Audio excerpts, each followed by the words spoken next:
Why? Why? Oh, hey Artemis. What? Oh, hello folks. This is Dragon Videos, ready to go through another top 10 list. Since Steven Universe is ending, I decided that we can do a little bit more of Steven Universe. And I decided for this specific video, I went through a top 10 list of sympathetic characters, or more specifically gems, because they've been so humanized throughout the series.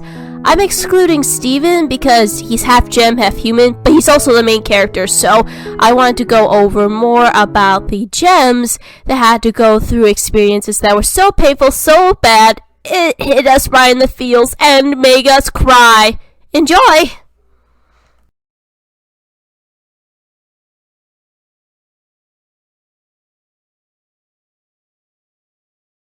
Move over, anime. You're not the only one that could specialize in sympathetic villains if the writing was done right. So, blue and yellow definitely fit that category to a T. They both weren't exactly the best characters. Yeah, they did some mass genocide and they treated their own gems like dirt, but it was probably to follow the status quo. But when they lost Pink Diamond, they had to deal with their issues of that loss differently and in unhealthy ways. With Blue, she was mourning for Pink for 6,000 years and practically had to go down to earth every once in a while in order to grieve over the loss of Pink. She felt like in some cases she was to blame for all of it, and she was, to some credit, responsible for it. She put Pink into the situation where she would always cry. When Steven came into the scene and just explained of how often that Pink Diamond went into that sort of emotional issue with her, Blue soon realizes too little too late about that she was part of a reason why Pink went away. And that's part of the disheartening part with Blue. On Yellow's end, she always comes out as this brash, stern, malevolent leader who always does things by a certain sense of logic. Her way of dealing with grief is practically burying herself in her work constantly and trying to get Blue to move on. And this is basically a coping mechanism to prevent her from dealing with her own feelings. Let it be known, bottling up emotions is not healthy. So when the two battled in Change Your Mind, they find themselves venting out some emotions. For Blue, she helps Yellow admit to some of the issues that they had about the silence they were suffering. And when Yellow also acknowledged too little too late about what they had done to Pink and why they had driven her away, she went into an emotional meltdown and let loose the grief that she felt responsible for thousands of years. I put these two in number 10 because of a whole tyrant thing, and I know some people may not have a whole lot of sympathy for them, but I kept in mind about the fact that they have been through a lot emotionally, and they were just trying to figure out how to deal with grief in several different ways. Though not healthy, it still didn't change of how much they still cared for Pink. And I'm pretty sure in some cases, they wish they could have done better, which I think is what they were doing with Spinel. Of course, this list would not be complete without the Diamond's Authority's littlest diamond, Pink Diamond. Whoa! Okay, I understand the controversy with this particular character, but please hear me out. Pink was always treated differently from the other diamonds. She was always punished a lot because of the way she behaved that was out of status quo. Her only coping mechanism seems to be her gems that treat her like friends, like Spinel and the pearls. However, over time, Pink started to feel a little bit lonely. I mean, she wants people to love her for who she is, not because she has this title that's going over her head.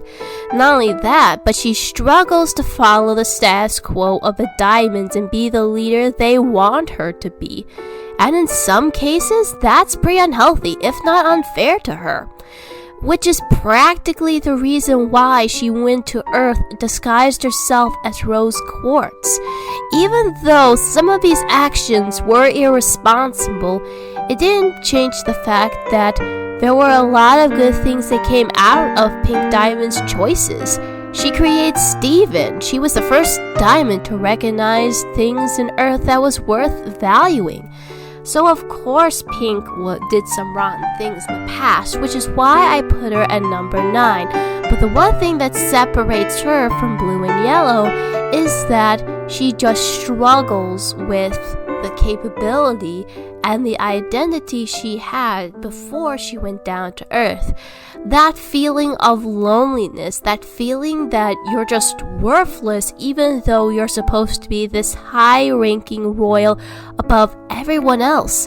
And you feel like you can't breathe because everybody's expectation keeps putting it on you. And that's a lot of pressure to take, even for someone as young as Pink. So it can be understandable about her growing up in the healthy way possible. It won't excuse her, but it's something to think about.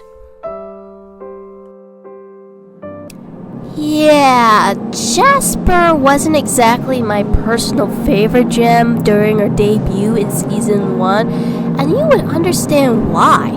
She practically gave Steven a black eye, poofed Garnet, and tried to kill Amethyst on more than one occasion, and then mentally and physically abused poor Lapis Lazuli and tried to fuse her into Malachite, one of the cringiest fusions ever to exist. Not only that, she still kept going at it in Steven Universe Future. But part of the reason why she always acted like this is because she used to be under Pink Diamond's rule, so she was trying to follow the expectations of being there for her diamond. When she failed to do so, as well as keep failing in terms of fusion, she felt like she was incapable of loving others and that no one would stick around.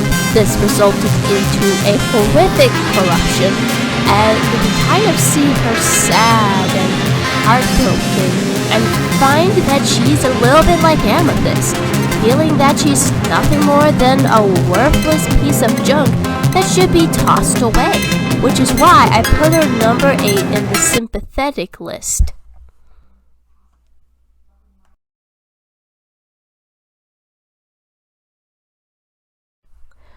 I know that we've only had a few episodes with her, but I felt like her situation was worth mentioning on this list.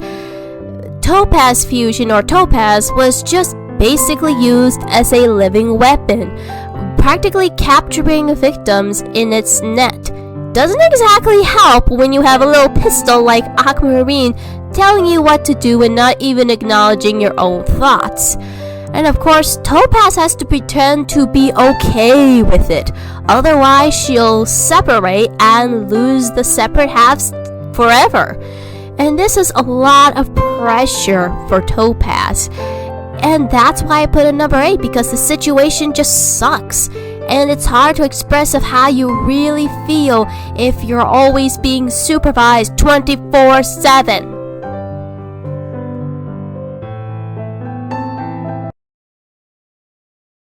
Have you ever come across characters that were filled with good intentions, but whatever they did would always winding up backfiring on them?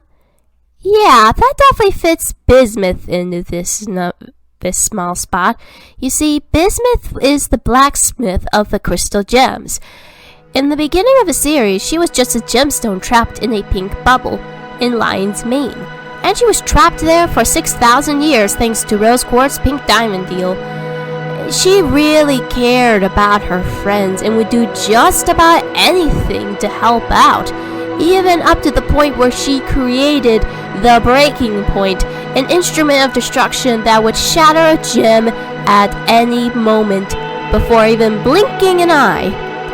Steven went against this, and thus resulting in Bismuth going into a horrible rage, and a fight broke out the two. Stephen reluctantly had to dissolve her form, and even though she wanted to commit suicide because she couldn't bear to go on with the idea that her friends had no clue what happened to her. It was just devastating at the idea that her friends went on without her, not even thinking about her, and that Rose Quartz couldn't bother to tell them what really happened. It was when Stephen said, "I will tell them," she said these devastating words, "You really are better than her." This definitely earned a good spot on this list because Bismuth wasn't a horrible villain to begin with.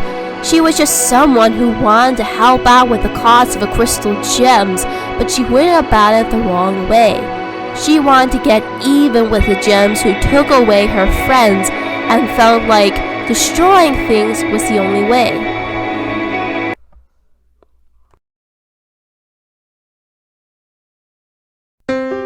I'm pretty sure at this point this had to be the most favorite corrupted gem in the entire Steven Universe franchise.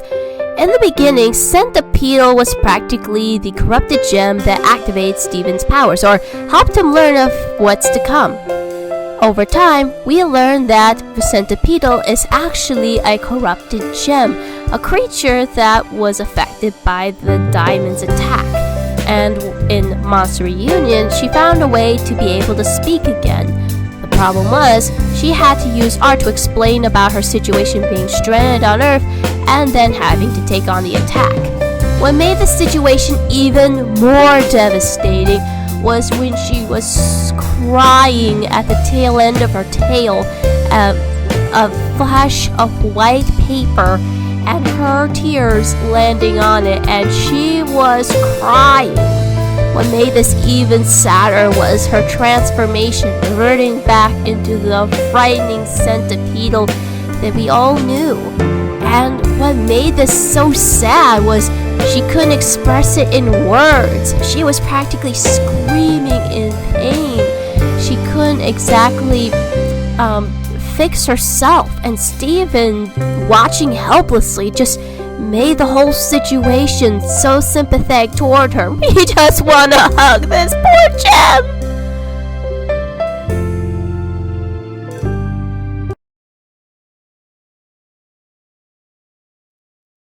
What the heck? Hey! Who turned on the aqua water spell? It only activates in mirrors. Artemis, did you leave a book somewhere? Wait a minute, I know just the person responsible for this. Loki! I'll deal with him later. Anyway, this is appropriate to what is going on with Lapis Lazuli. That's right, our sad angel. And I know there's a controversy with her, but she had been in the mirror for 6,000 years and was basically lashing out at every other person the moment she busted out. Of course anyone would lose their sanity about that. And also, she tries to fly back home once Stephen restored her gem, only to find it practically transformed into something else, and then finally, as the icing on the cake, practically had to fuse with Jasper in order to prevent her from destroying everything that Lapis cared about, and creating the cringiest fusion of all time, Malachite, which I hope we don't see again. And of course, this resulted in her being very closed off from everyone. Even it was part of a reason why she left and raised the barn and got hostile with Peridot.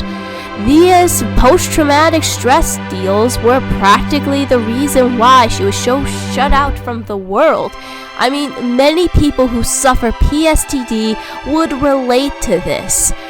I mean, many people who've been through that trauma would always want to seal themselves away from the world, which is why I put Lapis Lazuli as number 4 on that list, because despite everything, she needed more love than she deserves.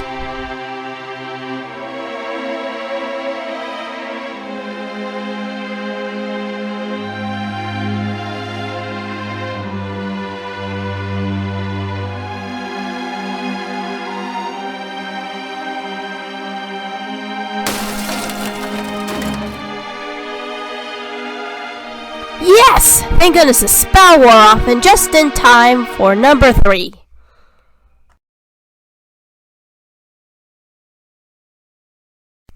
Of course, we had to include our lovable Peridot in this list. She's a fan favorite, but I put her down on this list for a reason.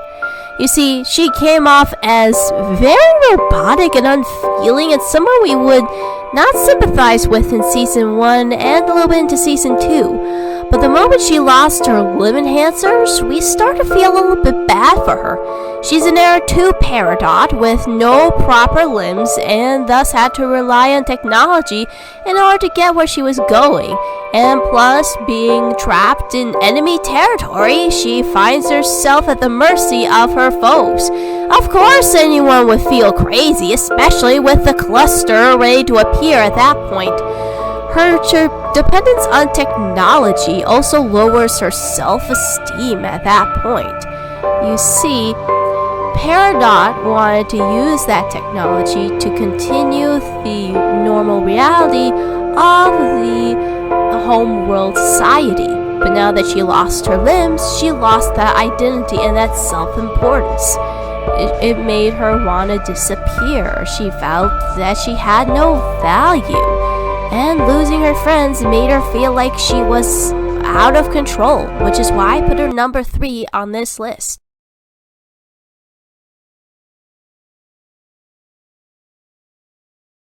Okay, so I decided to do a twofer for this one because of the sympathy levels from Season 1 to Season 5 for these 2 characters. So, Pearl, or Bird Mom as we all like to nickname her, was always up Steven's butt all the time, practically got possessive with him, and on a few occasions, nearly put him in near-death experiences. But she's not without her reasons. You see, before Steven was burned, Pearl was very close to Rose, and when she was pregnant, she got really upset. You see, Rose and Pearl went way back during the beginning of the war, when Rose Quartz was known as Pink Diamond. And for a while, Pearl was just this average servant that would be there to, I would say, keep her grounded, but sometimes be that voice of reason. These two had a huge bond, and for a while, Pearl felt like she was free and be able to think on her own. Half of that was true, but when she lost Rose, she felt like she lost that sense of confidence that she had at the beginning of the series.